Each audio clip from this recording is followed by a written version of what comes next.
ఎంతోమందికి ప్రాణాలు పోయాల్సినటువంటి ప్రియాంక ఇంతకు ముందే కొద్దిసేపటి క్రితమే తన ప్రాణాన్ని వదిలేసింది. విగత జీవిగా మార్చరీ బాక్స్లో ప్రియాంకని చూసి ఇప్పుడే బయటికి వచ్చాం. మనసు కలిసివేసింది. ఆ కుటుంబంలో ఎన్నో ఆశలు పెట్టుకొని కష్టపడి చదివించుకున్నటువంటి ఆ తండ్రికి కడుపు శోకం తప్ప ఇంకొకటి మిగల్లేదు. ఇదంతా జరగడానికి కారణమైనటువంటి మందు తాగి కర్కశంగా అతి కిరాతకంగా 1కి 3 సార్లు కావాలని బండిని గుద్ది తొక్కిచ్చి చంపివేస్తే ఆ వ్యక్తి మీద మర్డర్ కేసు ఫైల్ చేయకుండా hit and run case file చేసినటువంటి తప్పుడు ప్రభుత్వం చంద్రబాబు గారి ప్రభుత్వం. దాదాపు 3వ తారీఖు నుంచి ఆ కుటుంబ సభ్యులు పడుతున్నటువంటి బాధ ఈ చంద్రబాబు నాయుడికి, పవన్ కళ్యాణ్కి, లోకేష్కి, మరీ ముఖ్యంగా హోంమంత్రి, తనకి బిడ్డలు ఉన్నారు, పేరుకి హోంమంత్రి తప్ప పని చేయదు, అధికార ప్రతినిధిలాగా ప్రెస్ మీట్లకు తప్ప పనికి పరిమితం కావట్లేదనేది మనం గమనిస్తున్నాం. ఈరోజు కిమ్స్ హాస్పిటల్లో వారం రోజుల నుంచి చావు బతుకుల మధ్య కొట్లాడుతున్నటువంటి ఆ బిడ్డని చూసేటటువంటి కనికరం వీళ్ళల్లో ఎవ్వరికి రాలేదు. అంటే ఇంతమంది మంత్రులు ఉండి, ఇంతమంది ఎమ్మెల్యేలు ఉండి, ట్రిబుల్ ఇంజన్ అని చెప్పుకునేటటువంటి ట్రబుల్ ఇంజన్, ఈ ఇంజన్లలో ఉన్నటువంటి ఒక్కడికి కూడా మనసు రాలేదా? ఎంత దారుణం! ఒక మెడికల్ సీట్ రావాలంటే కోట్లు ఖర్చు పెడితే తప్ప రాదు. 29 సంవత్సరాల బిడ్డ మెడిసిన్ చదువుతూ ఒక మత్తుకి బానిసైనటువంటి పనికి మాలిన వ్యక్తులు చేసినటువంటి పనికి బలైంది.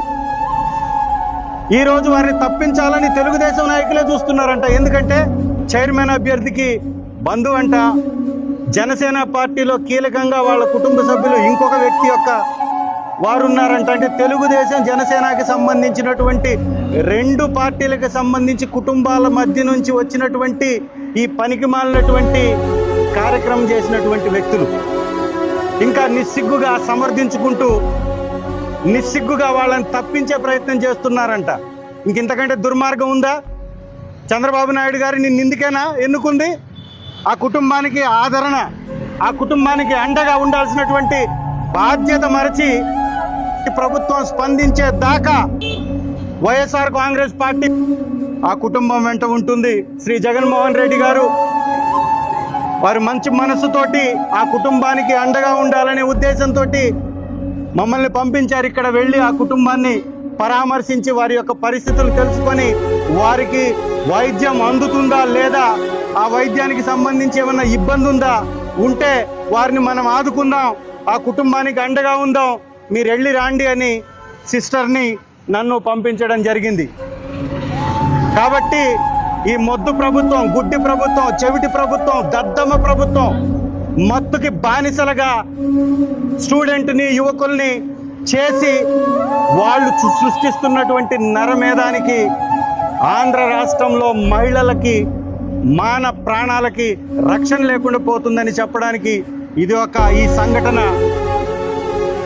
మనం చెప్పుకోవచ్చని మీకు తెలియపరుస్తూ, మీడియా మిత్రులకు కూడా ఈ విషయాన్ని పెద్ద ఎత్తున ప్రజల్లోకి తీసుకెళ్ళాలి.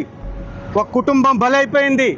ఈ మత్తుకి బానిసై యువకులు సృష్టిస్తున్నటువంటి ఈ యొక్క కార్యక్రమాలు ఆగాలి అంటే ఈ మత్తు పానీయాలు, అదేవిధంగా విచ్చలవిడి మద్యం, గంజాయి, ఈ విచ్చలవిడిగా జరుగుతున్నటువంటి ఈ సప్లైని ఆపాలి. తెలంగాణ రాష్ట్రంలో సినిమా హాల్లో తొక్కిసలాటలో గొడవైతే దానికి కారణమైనటువంటి ఒక టాప్ సినిమా హీరోని తీసుకొచ్చి జైల్లో పెట్టడానికి ప్రభుత్వం ముందుకొచ్చింది. కేసులు కట్టారు వాళ్ళ మీద, పెద్ద చర్చ అయింది.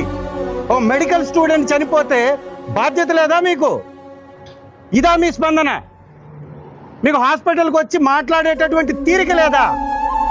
ఏ గుడ్డి గుర్రాలకు పళ్ళు తోముతున్నారా? ఏం చేస్తున్నారు? దీన్ని తీవ్రంగా వైఎస్ఆర్సీపీ ఖండిస్తుంది. ఆ కుటుంబానికి అండగా ఉంటుంది. శ్రీ జగన్మోహన్ రెడ్డి గారు ఖచ్చితంగా ఆ కుటుంబాన్ని కలుస్తానని చెప్పారు. ఈ ప్రభుత్వం కూడా స్పందించాలా. ఒక సీటుకే ₹1 కోటి ఖర్చు అవుతున్నటువంటి పరిస్థితి. ఆ కుటుంబాన్ని ఎంత ఇచ్చి ఆదుకోవాలి మీరు? ఏ విధంగా ఆ కుటుంబంలో ఉన్నటువంటి ఇంకొక 2 బిడ్డలు ఉన్నారు, 2 ఆడపిల్లలు ఉన్నారు, వారికి ఉద్యోగం ఇవ్వాలి, ఆర్థికంగా సపోర్ట్ చేయాలి, ఆ కుటుంబానికి అండగా నిలబడాలని డిమాండ్ చేస్తూ వైఎస్ఆర్ కాంగ్రెస్ పార్టీ మీ కుటుంబాన పోరాటం చేస్తుందని మీకు తెలియపరుస్తూ సెలవు తీసుకుంటున్నాను.